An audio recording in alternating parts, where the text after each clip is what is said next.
Redfield, I want to stick with you. You have said before that you were locked out of conversations about the lab leak by Dr. Fauci and Dr. Collins.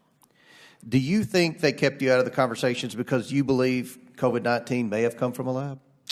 Yeah, I think I made it very clear in January to all of them why we had to aggressively pursue this, and I let them know as a virologist that I didn't see that this was anything like SARS or MERS because they never learned how to transmit human to human, that I felt this virus was too infectious for humans.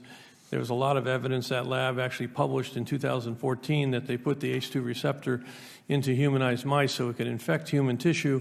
I think, we had to really seriously go after the fact that it came from the lab, and they knew that that was how I was thinking, although I thought we had to go after both hypotheses. And I was told later, I didn't know I was excluded. I didn't know there was a February 1st conference call until the Freedom of Information came out with the emails, and I was quite upset as the CDC director that I was excluded from those discussions.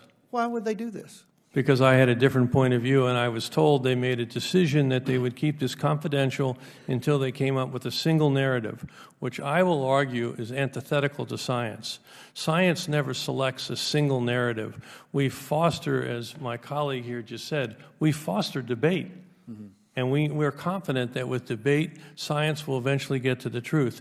This was an a priori decision that there's one point of view that we're going to put out there, and anyone who doesn't agree with it is going to be sidelined.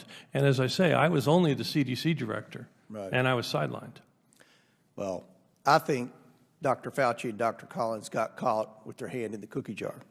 They got caught supercharging viruses in an unsecure Chinese lab. They wanted to push the envelope, and so they got together to cover themselves, cover up their story, and wipe their fingerprints of the virus that has killed more than 1 million Americans.